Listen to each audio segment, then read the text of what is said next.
Olá a todos, bem-vindos. Encontrar-me-ão aqui no Jornal Maio, uma vez por semana, a fazer comentário sobre a política nacional e na presença de convidados. Vamos tentar sempre estar online à quinta-feira.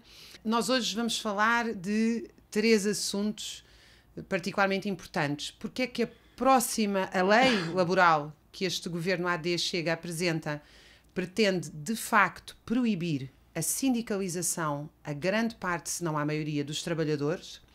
Vamos explicar porque é que o teto máximo de uma renda de 2.300 euros não é para arrendar casas aos que trabalham em Portugal, é um subsídio aos fundos imobiliários, e vamos tentar perceber porque é que os imigrantes, a concorrência que os patrões usam entre os trabalhadores nativos e imigrantes pode ter como resultado não a concorrência, mas um ganhar de direitos para todos, para os trabalhadores nativos e imigrantes, dependendo do nível de organização destes.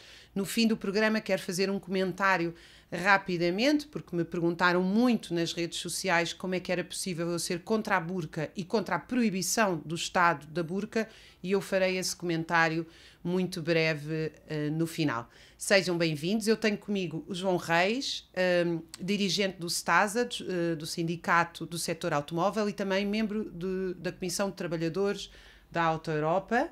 Bem-vindo, João. Obrigado, e o Adriano Zedão, economista, e também ambos são membros da redação do Jornal Maio, de que eu também faço parte.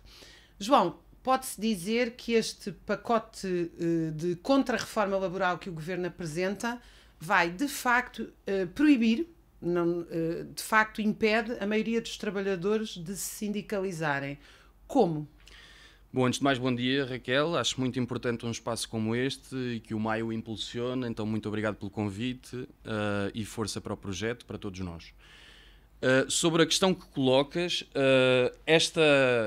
o anteprojeto da reforma à lei laboral, ela imprime ou coloca alguns obstáculos à participação dos sindicatos na vida de empresas onde a sindicalização dos trabalhadores não seja declarada por desconto em folha ao patrão, portanto, às empresas. O que acontece cada vez mais porque as pessoas, com medo de represálias, muitas vezes exatamente, não se sindicalizam oficialmente. Exatamente, era esse ponto que eu ia em seguida. Ou seja, nós temos, diante da lei, a possibilidade de nos sindicalizarmos e comunicarmos a nossa sindicalização por via do desconto da quota sindical na folha de pagamento, portanto, no recibo de vencimento, e há também a possibilidade crescente para uma parte significativa da classe trabalhadora pelo seu vínculo precário laboral, de também se poderem sindicalizar sem necessidade de comunicar, portanto, ao seu empregador.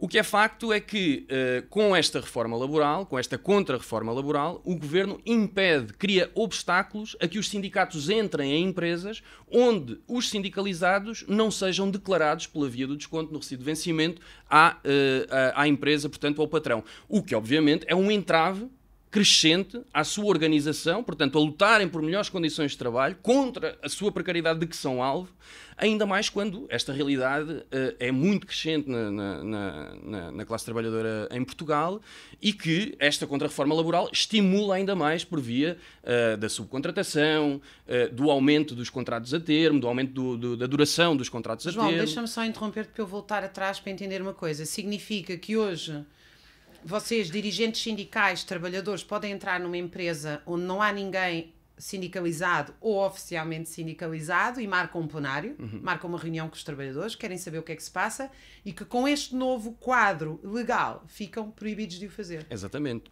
ficamos proibidos de entrar e contactar com os trabalhadores, de organizar plenários, de organizar atividade sindical dentro de empresas onde oficialmente não há propriamente trabalhadores sindicalizados, o que, mais uma vez, reforço este elemento porque me parece importante, que é uma realidade crescente, exatamente pelo estímulo à subcontratação, pelo estímulo à precariedade que este e anteriores governos imprimem no mundo laboral. Esta realidade é uma realidade crescente. Quando tu dizes que é uma realidade crescente, o quê? O número de pessoas que se sindicaliza, mas não quer, não coloca na folha, com não medo só de represálias. É uma realidade crescente a sindicalização, digamos, anónima, não comunicada, como é uma realidade crescente, obviamente, a quantidade de gente com vínculos precários, não é?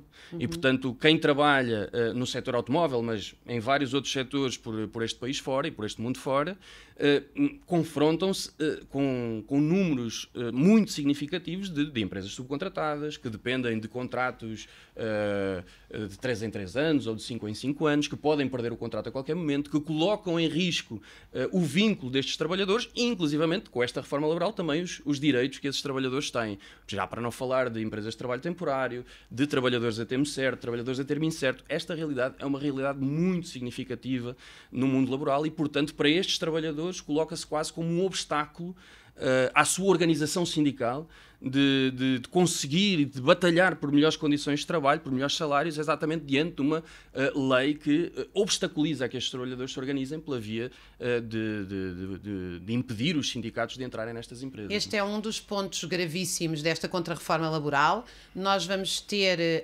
aqui também, em breve, o advogado António Garcia Pereira a explicar todos estes pontos. E para quem queira ouvir, ainda só na versão podcast, ainda não tínhamos aqui na versão audiovisual o último tempo contra o tempo, eu entrevistei o dirigente da Sicobas, da Central Sindical Italiana, onde ele explica exatamente como é que nos cafés, nos campos, nos descampados, se organizaram em greves bem-sucedidas, trabalhadores imigrantes, trabalhadores que nem sequer tinham papéis, porque não há ninguém ilegal, não tinham era papéis do Estado, trabalhadores precários e, portanto, pensar formas de sindicalização, como aliás aconteceu na Batalha de Setúbal aqui há uns anos, quando todos os trabalhadores à jorna foram durante um ano, cerca de um ano, organizados pelo Sindicato dos Estivadores às escondidas, apoiados também com fundo de greve, e depois a greve foi por isso mesmo bem sucedida e conseguiram se tornar fixos. Portanto, é preciso, de facto, imaginar formas de resistência que, aliás, no passado, no século XIX e no século XX, foram muito usadas e que este quadro de um Estado que quer, de facto, impedir a organização das pessoas está a fazer repensar. Outro tema essencial para todos aqueles que vivem do trabalho, da cultura, para as pequenas empresas, para os pequenos negócios, mas sobretudo para a grande maioria dos trabalhadores, que somos mais de 5 milhões em Portugal, que significa a esmagadora maioria da população, é a questão da habitação. Não vale a pena desenvolvê-lo aqui, porque provavelmente a maioria de vós que me está a ouvir passou por situações absolutamente indignas e humilhantes face aos preços das casas. Referi há pouco tempo que esta lei, este teto de 2.300 euros das rendas, significa de facto, não é para ninguém arrendar casa em Portugal, é para garantir um subsídio aos fundos imobiliários que, evidentemente, com esses valores vão ou ter a casa parada para especulação ou arrendar apenas a uma franja inferior a 1% que consegue pagar esses salários. Adriano, consegues-nos explicar o que é isto de um fundo imobiliário? Porque as pessoas falam, parece um bocado aquela cena das Vinhas da Ira do filme do John Ford, quando entra a bulldozer e para destruir a quinta dos agricultores e ele diz, mas quem é que vos mandou o banco? E ele disse, eu quero ir falar com esse senhor, o banco. E o senhor da bulldozer diz, mas eu não sei, a mim só me mandaram destruir a sua quinta, eu estou aqui a cumprir ordens. O que é isto de um fundo imobiliário, desta bulldozer? Bom dia a todos. Associo-me aos votos do João e da Raquel para o sucesso deste projeto do Maio. E vou dizer rapidamente em que é que de facto consiste um fundo imobiliário, mas queria antes dizer que há um fio condutor em todas estas políticas, o João falou um pouco do pacote laboral, há um fio condutor que é simples. Se nós, os fundos imobiliários fazem parte daquilo que se costuma chamar a financiarização da economia, isto é, a transformação de todos os ativos em fundos, portanto, que não são propriedade de pessoas individuais, mas que estão divididos em frações para dar uma ideia, se eu tiver dinheiro, for senhorio e quiser pôr as casas que tenho a render, tenho que correr os riscos de ter um inquilino, depois de não pagar, tenho que, enfim, tratar todos os assuntos burocráticos ligados a isso, e posso, além do mais, enganar-me, isto é, investir numa casa que depois não esteja no sítio certo, enfim, todos esses riscos que os capitalistas conhecem.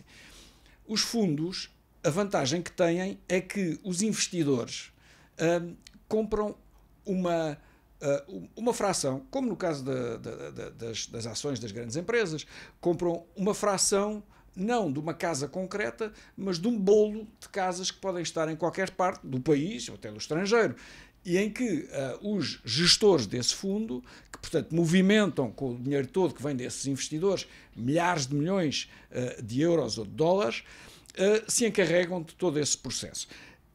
Um efeito direto deste mecanismo é que, enquanto o velho, típico, o tradicional senhorio estava um pouco limitado pela procura que houvesse de habitação, porque nas casas quem vive são ou estabelecimentos comerciais ou pessoas que lá habitam, portanto está sempre um pouco limitado pela dimensão do mercado que há, das pessoas que precisam de casa para viver em Lisboa, seja onde for. No caso dos fundos imobiliários não é assim. Os fundos imobiliários podem ser vendidos, ou as participações nos fundos imobiliários podem ser vendidas a uma pessoa, digamos, de fundos imobiliários investidos em Lisboa, no Algarve ou no Porto, podem ter como investidores gente que está no Japão, em Singapura, nos Estados Unidos, em qualquer sítio, e, portanto, não estão limitados. Portanto, é um processo estritamente financeiro, ou seja, não há a procura de habitação em Lisboa. Tradicionalmente viria das pessoas que precisam de habitar aqui porque aqui trabalham. Agora não. Uma vez que se pode vender a gente que, de todo o mundo que esteja interessado ou em vir viver para cá, ou precisamente em investir no arrendamento a também turistas ou gente que vem para cá, ou a nómadas digitais, etc., a procura a que esses fundos respondem é quase ilimitada, digamos. E, portanto, a consequência disso é os preços que também não terem limite à subida. Adriano, deixa-me entender uma coisa. Isso significa que um tipo qualquer nos Estados Unidos, no Brasil, no Japão, como tu dizes, pode ser dono de uma fração de uma casa em Lisboa e o banco oferece-lhe uma remuneração, imagina, de as tais remunerações de risco, não é? Quando a gente vai ao banco e diz... eu quero pôr o meu dinheiro no banco, mas olha que a taxa de poupança é muito pequena, é 1%. Mas, se investir aqui, tem um bocadinho de risco, mas já é 4%, 5%. Significa que pode ser um fundo imobiliário e também significa que até pode ser um fundo de pensões, que é, aliás, também uma proposta que já anunciou a União Europeia, que é obrigar, claro que é obrigar se os governos aceitarem, os governos são parte da União Europeia, a que parte das nossas reformas vão para fundos capitalizáveis de pensões. Ou seja, no fundo...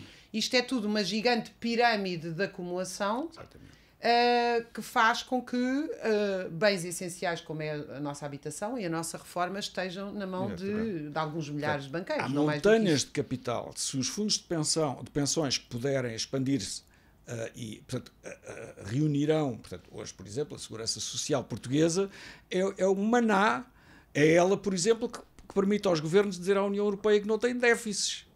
O déficit orçamental em Portugal e noutros países mantém-se. É tapado pelo superávit da Segurança Social, que também, entre parênteses se diga, hoje em dia vem em grande parte das contribuições dos trabalhadores imigrantes.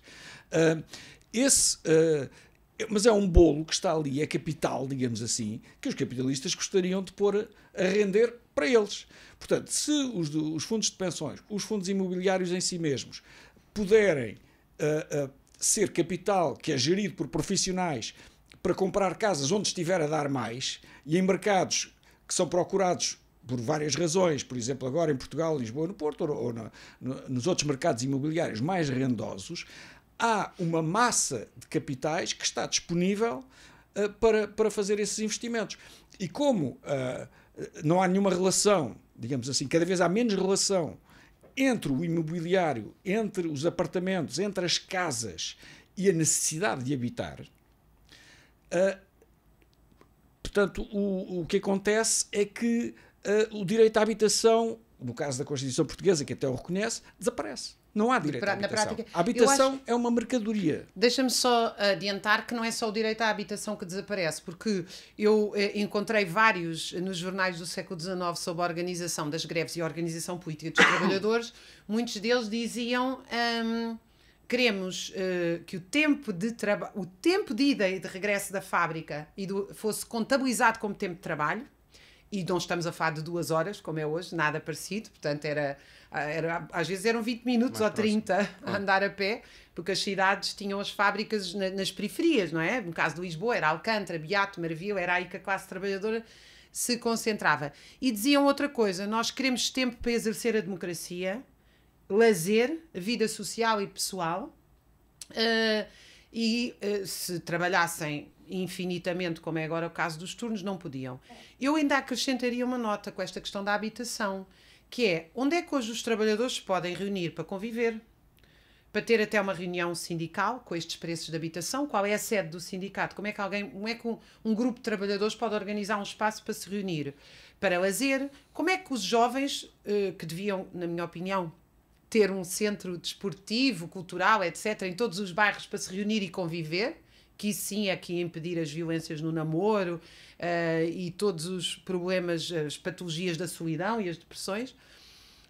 Tu notas isso particularmente no caso da indústria automóvel, ali situada na margem sul, ou seja, dificuldades dos trabalhadores se juntarem porque os preços da habitação...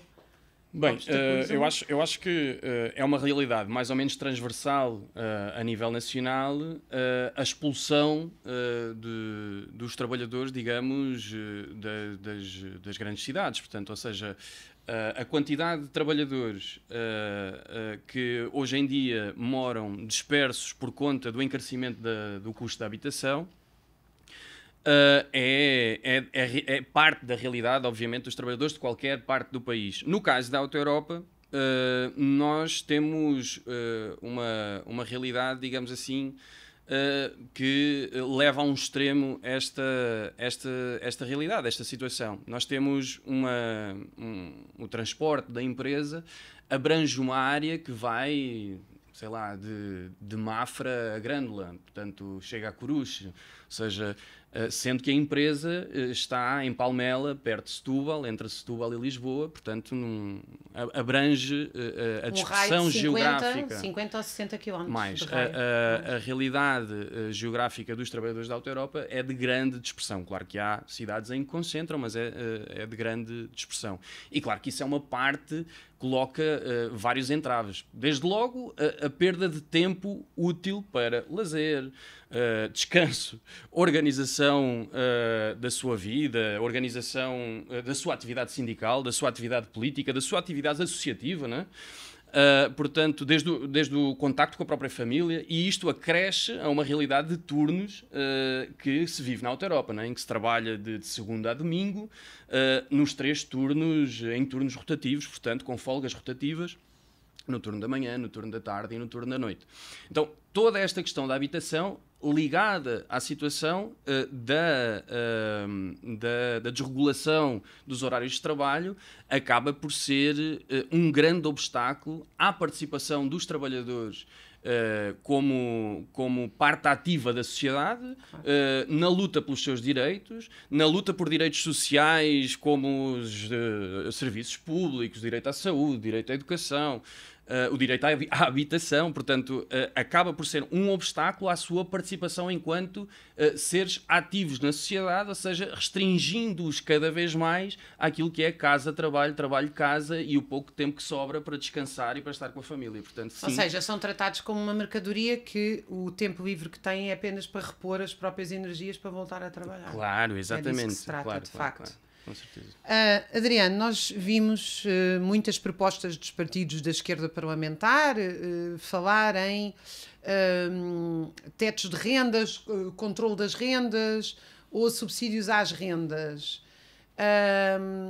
Como é que tu vês esta questão? Porque mexer aí não só não chega, como ainda... por exemplo, no caso desta proposta do Governo dos 2.300 euros da renda moderada, significa um financiamento direto dos nossos impostos aos fundos imobiliários. Qual é a proposta para resolver esta questão fundamental da habitação nas cidades? Exato. É um facto curioso, mas que é óbvio, basta olhar para as medidas do recente pacote da habitação do Governo. Todas as medidas reduzem sempre, em todos os casos, a maneiras de subsidiar os senhorios. Portanto, é a doutrina. A doutrina é que, se os senhorios forem subsidiados, de uma maneira ou de outra, pelos impostos pagos pelos trabalhadores, obviamente, eles terão mais incentivo para pôr as casas que detêm a arrendar, etc, etc. Esse episódio absurdo do teto dos 2.300 euros para precisamente ter subsídios ou descontos fiscais, etc., tem a característica de tornar precisamente interessante para os fundos imobiliários entrarem também no mercado do arrendamento, porque já são valores que podem compensar, que podem ser interessantes do ponto de vista do rendimento que eles tiram. Não tem nada a ver com as famosas, com a classe média, como tu disseste, Raquel, a percentagem da população que pode aceder ou que pode pagar uma renda de 2.300 euros é mínima neste país. Mas agora deixa-me só dizer qual é inferior a 2%. Exatamente. Agora, portanto, todas essas medidas, sejam elas de dizer aos senhorios que podem descontar para efeitos fiscais uma parcela maior da renda, todas essas medidas têm um efeito. É que vão aumentar a rentabilidade para os senhorios e portanto, vão fazer subir os preços, forçosamente. Ou seja, se torna mais interessante investir no mercado do arrendamento ou no mercado da compra e venda, a procura vai aumentar, portanto, o preço vai subir. E os preços vão continuar a subir, portanto, esse é o efeito. Vão continuar a subir e vão continuar a enriquecer os senhorios. E queria dizer, eu comecei com a ideia do fio condutor. É interessante verificar. Nós tivemos recentemente o episódio da falência do Banco Espírito Santo, depois da criação do novo banco, comprado por 1.000 milhões de euros pelo fundo Abutre do Texas, Lone Star, que é precisamente também um fundo de investimento, e que apresentou sempre prejuízos enquanto podia ir buscar dinheiro ao famoso fundo de resolução. Ou seja, ao Estado, mas logo no primeiro ano em que deixou de poder ir buscar fundos, começou a apresentar lucros. E agora o Lone Star, como aliás é aquilo que ele faz, vai vender aparentemente a um banco francês, aliás acho que o negócio já está fechado, e portanto vai fazer um lucro de à volta de 6.000 milhões de euros. Portanto o Lone Star veio a Portugal buscar 6.000 milhões de euros ao Estado e agora vai-se embora. O principal dirigente do novo banco, portanto por conta do Lone Star em Portugal, foi um senhor chamado António Ramalho, até há 2 anos, e agora o Lone Star decidiu distribuir 1.100 milhões desses lucros que fizeram por esses quadros todos que o ajudaram a ganhá-los. Entre os quais, e em particular, esse senhor António Ramalho. É uma curiosidade, talvez, das revistas do coração, mas ele é casado com uma senhora que é a Ministra do Trabalho, que está a fazer o pacote laboral. Portanto, o pacote da habitação é um pacote para os senhorios. O pacote laboral é um pacote para os patrões diminuírem a capacidade de união dos trabalhadores para se defenderem. É a única possibilidade que os trabalhadores têm de defender face ao patrão é unirem-se, porque são a parte mais fraca, como toda a gente sabe, do contrato de trabalho. Portanto, destruindo o mais possível todas as possibilidades que as têm de se unir, pacote laboral. E depois, por último, temos o governo, temos um governo de um ex-CEO, não é? Como agora se diz, da Spinum Viva, que por sua vez era uma empresa que ajudava um dos principais capitalistas de Portugal, a família Violas, a ganhar concursos públicos. Portanto, é um fio condutor de um governo e de uma governação dos patrões, pelos patrões, para os patrões. Deixa-me só perguntar-te, voltar à questão a propósito da contratação pública, mas havemos de trazer esse tema aqui em breve, que é a questão da contratação pública e da morte, do crime da morte daqueles 16 pessoas, incluindo o seu trabalhador da Carris, que morreram no elevador de agora, e como é que isso está ligado à contratação pública. Prometo voltar a esse tema, a todos lá em casa. Diz-me só uma coisa que eu gostava de que lá em casa entendessem o nosso argumento em relação à municipalização dos solos? Porque é que é isso que vai garantir habitação a todos? E quando eu digo habitação a todos, estou a pensar que há muitos anos setores dos trabalhadores conseguiam arrendar uma casa em boas condições a partir dos 20, 21 anos e depois eventualmente sair de casa um pouco depois, embora em Portugal isso tivesse sido sempre bastante restrito, porque nunca houve uma política de habitação pública, era possível a alguns setores e hoje em dia não é possível, a não ser a filhos de ricos. Porquê esta questão da municipalização dos solos? Exato. Porquê é que tu defendes isto? A propriedade imobiliária tem uma particularidade em relação à propriedade de outros meios de produção, outras maneiras de fazer dinheiro. É que não é móvel, por isso é que se chama imóvel imobiliário. Isto é, se a procura de habitação é, por exemplo, nas grandes cidades, as grandes cidades estão num certo sítio. Portanto, quem for, ou por sorte, ou por herança, ou por ter muito dinheiro e ter podido investir a tempo, proprietário da terra em questão, em que é necessário construir a habitação nessas cidades, tem um monopólio, literalmente. Ou seja, se eu precisar de comprar uma mercadoria qualquer que não é imóvel, é móvel, eu posso ir a uma loja qualquer que a tenha, ou inclusive eu posso mandá-la vir do estrangeiro, pelas Amazonas e não sei o quê. Não é assim com a habitação. Não posso mandá-la vir de lado nenhum. Portanto, ela está lá fixa. Portanto, para poder haver, é que nem é sequer para haver habitação para todos, para poder haver uma política de habitação. Ou seja, para a política de habitação não ser determinada pelos fundos imobiliários, pelos senhorios e pelo grande capital, para poder, quem está, por exemplo, na Câmara Municipal de uma cidade qualquer, para poder ter uma política de habitação, alguma política de habitação, só o pode fazer se puder dispor, precisamente, do imobiliário dessa cidade. Se não puder dispor, quem dispõe são os proprietários. E não estamos aqui a falar do proprietário que há 50 anos comprou um andarzinho para depois, na reforma, que é miserável, poder ter mais uns cobres de uma renda. Não, estamos a falar desta gente que através de fundos, que através dos grandes senhorios, a gente sabe que os grandes, mesmo no passado, quanto maior era o capital, mais era proprietário das partes mais centrais das cidades, das grandes avenidas, etc. Portanto, era o caso em Lisboa também, como toda a gente sabe, ou como devia saber.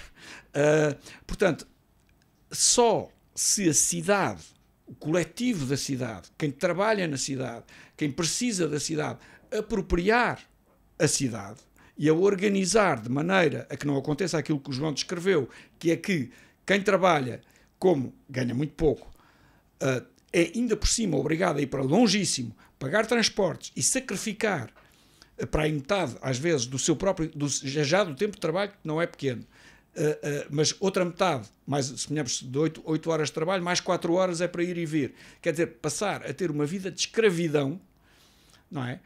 Isso é possível por causa de... Quer dizer, todas as políticas estão ligadas. Adriano, como é que isso, para quem nos está a ouvir, pode parecer um bocado assustador, que é muitas pessoas são donas da sua própria casa. Ou seja, essa proposta, na verdade, não é, muitas pessoas não são donas da sua própria casa, isso é uma mentira que se conta em todo lado. Uma boa parte dos portugueses não é dono da casa e os que são é o banco que é dono da casa, através de uma hipoteca que lhes leva às vezes 50% ou 60% do ordenado ao longo da vida e os impede de ter uma alimentação de qualidade, etc. Portanto, isso é uma ficção. Quem é dono da casa, a maioria das vezes, são os bancos. E que cobram, muitas vezes as pessoas chegam ao final do tempo e não pagaram a construção da casa, pagaram juros bancários a quem não faz rigorosamente nada na vida, a não ser sugar o trabalho alheio através destes mecanismos. Mas como é que nós... É que, por exemplo, eu conheci na Bélgica e noutros países situações em que o solo é público e se criam cooperativas. Aliás, em Portugal, isso aconteceu bastante durante a própria Revolução. Ou seja, como é que nós garantimos que essa proposta não implica uma expropriação dos poucos que tenha e que... Nós precisamente fala-se de municipalização dos solos, não se fala, digamos assim, de coletivização de todo o espaço habitacional. As pessoas... De resto, há uma coisa importante que é preciso dizer. Há sim muita gente em Portugal, mesmo trabalhadores normais, que são proprietários do seu andar e que, por já terem uma certa idade, conseguiram pagar a sua hipoteca. Agora, isso foi em grande parte por causa do 25 de Abril. A seguir ao 25 de Abril, houve muitos senhorios e proprietários que, digamos assim, não tiveram outro remédio, porque havia uma outra relação de força social, se não vender, e não particularmente caro, os andares em que muitos arrendatários viviam. Portanto, uma grande parte desses proprietários de casas, sobretudo nas grandes cidades, são essa geração, graças à revolução que os trabalhadores fizeram em Portugal, ao 25 de Abril. Esta geração terial já não, precisamente como estivemos a falar, não tem esse direito. Ou seja, está perante preços de casas que teriam que viver 200 anos para poder pagar as hipotecas respectivas. E não só pela via do preço, não é? Ou seja, e não só pela via do preço e das rendas. A dificuldade do vínculo laboral efetivo impede qualquer pessoa de recorrer, por exemplo, a um empréstimo para comprar uma casa, mesmo que tenha uma parte de um rendimento fixo e tudo mais. Então, mas, portanto, nunca está em causa que alguém que tem uma casa para habitar, que em princípio é o propósito de uma casa, para habitar, que isso seja posto em risco, ou que, pelo contrário, trata-se de proteger, nomeadamente aqueles que estão a pagar uma hipoteca, portanto que só são proprietários mais ou menos virtuais, de proteger os trabalhadores que habitam uma casa porque precisam dela para habitar, não aqueles que fazem negócio com a dificuldade de habitar. Claro. Nós aqui no Maio queremos ouvir quem trabalha, os trabalhadores de todas as áreas, as pessoas ligadas à cultura, e cultura é trabalho, é atividade, e portanto sempre que puderem escrevam-nos para geral@jornalmaio.org, sendo que tenho um recado a dar a todos, que é somos um bocadinho vítimas momentâneas do sucesso e da forma tão acolhedora como o jornal foi recebido, e estamos a ter alguma dificuldade, todas as pessoas no Maio, em responder a todas as solicitações, mas prometemos que o vamos fazer. Nesta ideia de que nós queremos ouvir os trabalhadores, eu trago uma frase da Antónia Marques, professora, que mora, o único sítio onde conseguiram comprar casa foi perto da fronteira com Espanha, e só conseguem arranjar trabalho como professores em Lisboa, onde andaram à procura de arrendar uma casa. E ela mandou esta frase que eu acho lapidar: em vez de estar a preparar aulas, estou à procura de um frigorífico de uma casa que não tenho. João, o nosso último tema de hoje, imensos trabalhadores, mais de 500 mil, saiu de Portugal quando foi a redução salarial a caminho da Suíça, da França, da Alemanha, e há máfias, empresas, consoante o que é escrito e publicado, há coisas mais criminosas, coisas mais legais, a ir buscar massas de trabalhadores à Índia, ao Nepal, e a trazê-los nas condições mais desumanas. Tudo isto tem sido aproveitado pelo Partido Fascista Chega para pôr os trabalhadores uns contra os outros e também para distrair dos verdadeiros problemas de Portugal. Há, porém, uma pergunta que as pessoas fazem, que é: há ou não concorrência entre trabalhadores? Como é que se impede a concorrência entre trabalhadores? Como é que nós... muitas pessoas também dizem: mas não há serviços públicos para todos. Como é que nós olhamos para esta questão da imigração, retirando-a das mãos da extrema-direita xenófoba, mas também retirando-a daquela visão puramente liberal, que imensa gente de esquerda, infelizmente, tem dito, que é o país precisa de mão de obra, como se as pessoas fossem simplesmente mão de obra. Claro. Isto é uma visão completamente ultraliberal. Como é que a gente encontra aqui outra forma de... Bem, primeiro que tudo, eu acho que é esse tema da imigração, que é um tema incontornável para os trabalhadores no país, não é? Ou seja, hoje em dia, uma parte significativa dos trabalhadores no país são imigrantes, não é? E, portanto, é um tema incontornável da realidade. Há que começar por também desmistificar algumas construções que utilitariamente os governos ou a extrema-direita lançam mão para exatamente dividir os trabalhadores enquanto força coletiva, enquanto força de pressão na sociedade. Então, foi associado a crise habitacional ao crescendo da imigração, com a realidade de que existiriam casas onde se concentram números significativos de imigrantes, invertendo o ónus de quem é o responsável por esta situação. Obviamente, o próprio trabalhador em Portugal nacional percebe a dificuldade e muitas vezes a necessidade que tem de partilhar casa para conseguir casa o mais próximo possível do seu local de trabalho.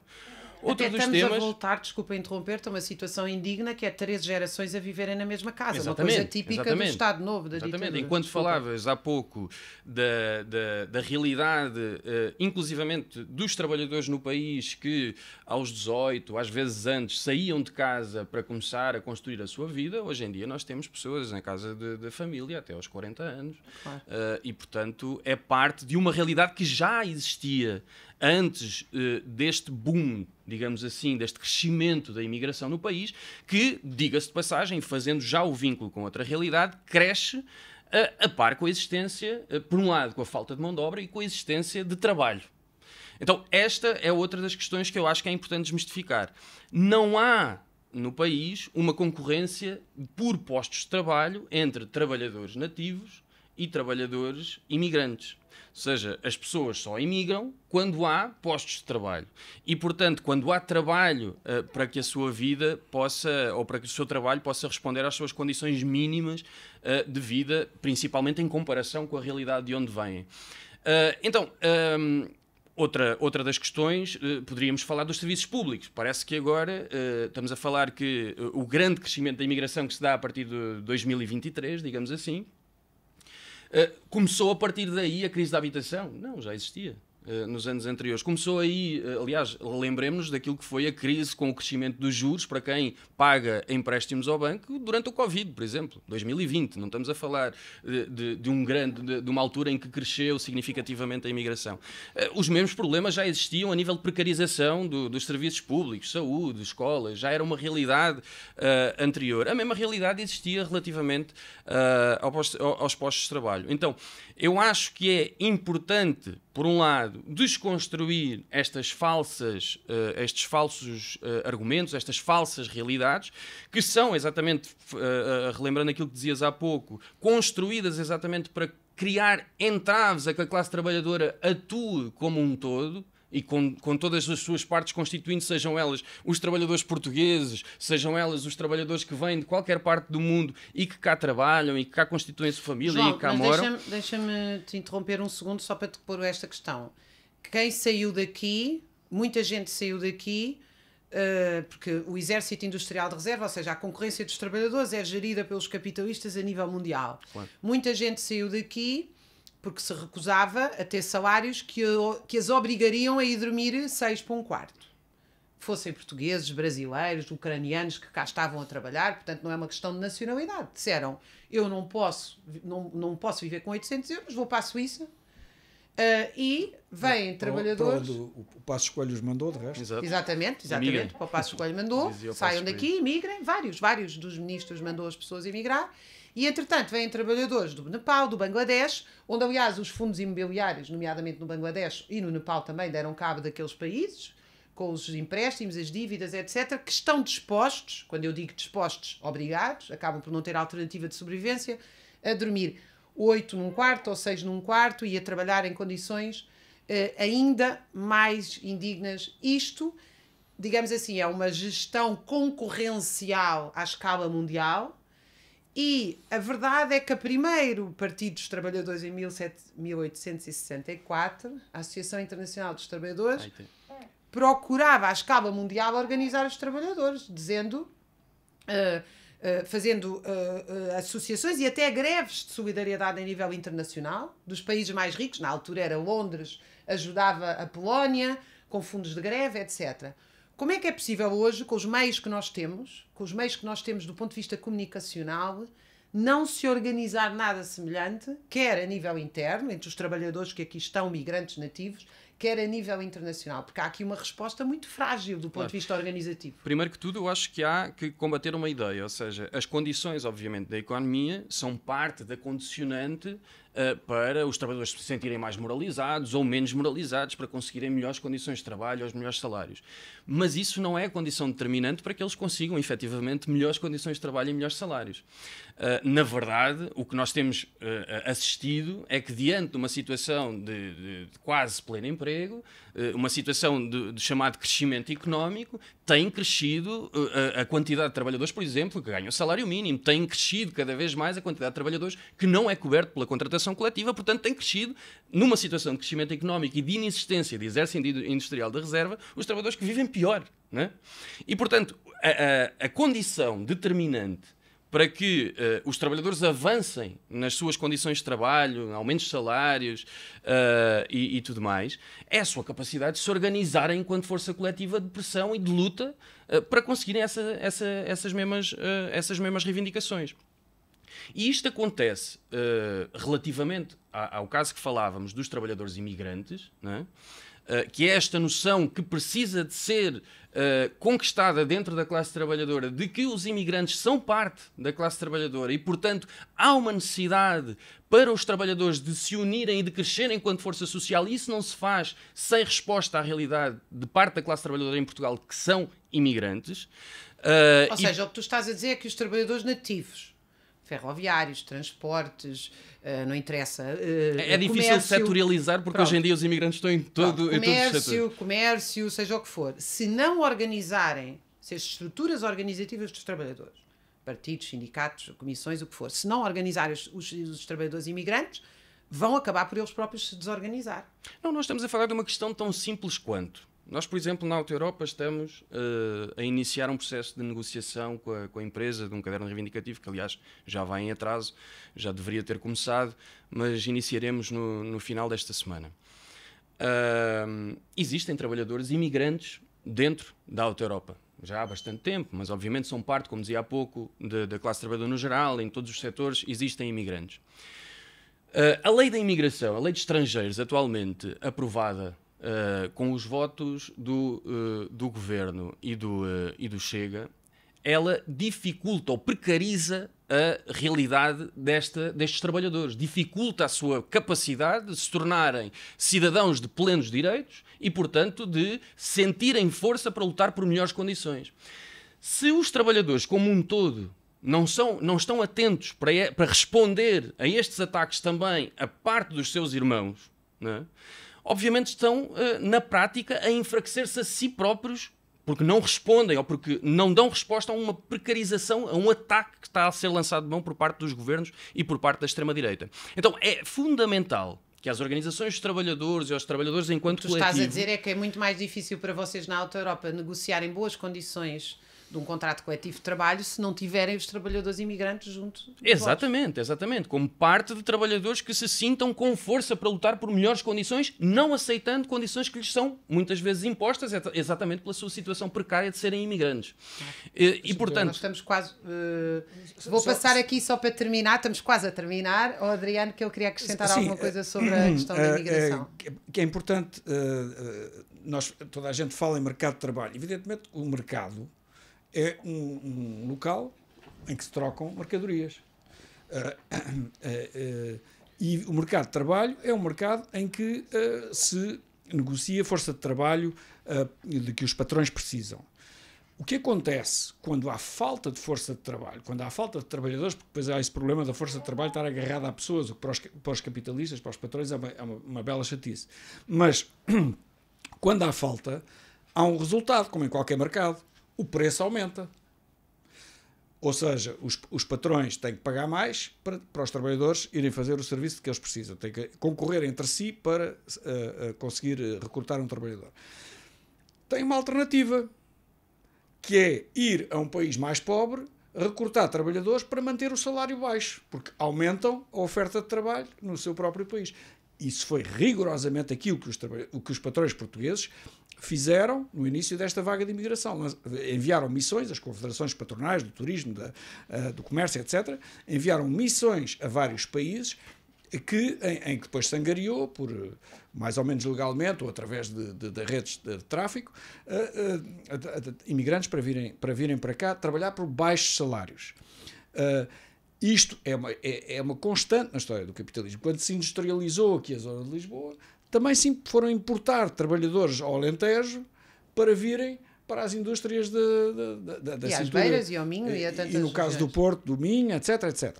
Portanto, esse é um processo constante que tem como objetivo manter os salários baixos para manter os lucros altos. E, portanto, a única forma de responder a esta situação é se as organizações e as ferramentas dos trabalhadores, representativas dos trabalhadores, organizarem todos para que nenhum se deixe sujeitar às condições inclusive miseráveis à escala de trabalho. internacional. Exatamente. Que é um velho lema do movimento operário internacional que continua a ser totalmente atual: os proletários não têm pátria.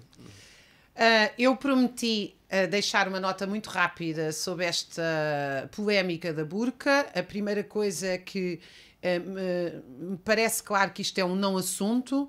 A derrota do Partido Fascista Chega nas eleições autárquicas e a vontade justamente de esmagar os imigrantes com a aprovação desta nova lei que impede de facto os imigrantes de aceder a direitos. O anúncio que já tinha sido feito por Gouveia Mel e António Costa de eventualmente não haver eleição direta, popular, voto popular para o Presidente da República. Foram muitas as notícias importantes que esta burca que nos atiraram para os olhos vieram dar. Mas eu queria rapidamente, portanto, começar por dizer que o assunto é completamente irrelevante. Ele só se torna relevante porque a comunicação social faz um papel de comunicação do Chega e do Governo e não um papel de jornalismo. O jornalismo é crítico, portanto, era impensável há 30 anos. Quer dizer, o PS tinha os seus jornais, o PSD tinha os seus jornais, o PCP tinha os seus jornais, quando era para comunicar coisas de partidos, não iam lá correr a televisão e os jornalistas fazer de pé de microfone destas políticas absurdas. O jornalismo só existe se for pensamento crítico, evidentemente. Dito isto, eu sou contra a burca e não abdico, como certos setores de esquerda abdicam, acham que é uma... digamos assim, pensam com razão instrumental, que é tudo são escolhas. Isso é uma visão absolutamente liberal. É preciso perceber que as escolhas são altamente condicionadas. Agora, sou muito mais contra ainda que o Estado proíba a burca. Isso significa o Estado, um polícia poder ir ter com uma mulher no meio da rua, um juiz poder condenar uma mulher. É preciso pensar que esta maneira de resolver os problemas sociais, sempre com proibições, sempre com mais repressão, sempre com mais tribunais, aliás, atulhados e sem resolver nada, é uma visão totalitária da sociedade, em que o Estado é responsável por tudo, quando, evidentemente, se nós queremos políticas libertadoras das mulheres, temos que unir-nos juntas nos locais de trabalho, na educação, na cultura. É assim, é com a organização política, cultura e educação que se muda a sociedade. Nomeadamente, tenho que fazer esta nota, eu acho que as manifestações da Palestina foram das coisas mais educativas para a opressão religiosa em alguns destes países, aliás, provocada pelas sistemáticas invasões dos governos ocidentais e norte-americanos, que foi, eu estive em várias manifestações em Londres, sem burca, lenço, ou seja o que for, porque não tenho religião, ao lado de mulheres que levavam todas essas símbolos religiosos, e eu acho que foi o meu encontro com estas mulheres e perceber a sua determinação a lutar contra a barbárie na Palestina, e creio elas a olhar para mim, milhares de mulheres que lá estavam sem nada na cabeça, é neste encontro da luta concreta que nós lutamos pela transformação e contra o obscurantismo religioso, não é dando ao Estado a permissão para definir o que nós devemos usar ou não. Eu quero me despedir com este livro magnífico, nos segundos que têm restado na minha vida nos últimos dias. Já agora eu quero agradecer o carinho, as mensagens e perdão por não ter respondido a todas, e obrigada. Fiquei muito sensibilizada com as mensagens que recebi. E então, nos segundos que eu tenho, eu estou a ler este livro, A Mão que Pensa, a sabedoria existencial e corporal na arquitetura, que é de um autor finlandês. Na verdade, o que ele explica é que grande parte da nossa comunicação, da nossa construção, da nossa afetividade tem a ver com o nosso corpo. O trabalho é corpo. Uma aula só pode ser presencial, uma relação médico-doente tem que ser presencial, uma reunião política e sindical tem que ser presencial e nós não nos pode ser retirado o poder de desenhar, de mexer, de tocar, e eu penso que esta distopia da inteligência artificial está a transformar-nos, está-nos a retirar o próprio corpo. E ele utiliza uma metáfora lindíssima, que é, da mesma maneira que nós já não habitamos nas cidades, já não habitamos no nosso próprio corpo, porque é um corpo completamente expropriado do seu sentido. Aconselho vivamente, é um livro lindíssimo. Quero agradecer a todos. O Jornal Maio pode ser apoiado em jornalmaio.org. É muito importante o pagamento regular de cotas para todo o imenso trabalho de dezenas de pessoas que é assegurado para este jornal existir como um espaço de cultura, trabalho e esfera pública. É também importante o apoio técnico em muitas áreas, a subscrição da newsletter. Mais uma vez, pedindo desculpa se não conseguimos responder a todos, não deixem, porém, de participar, porque é fundamental. Obrigada, Adriano. Obrigada, João. Obrigado. E para a semana estaremos aqui novamente. Até para a semana.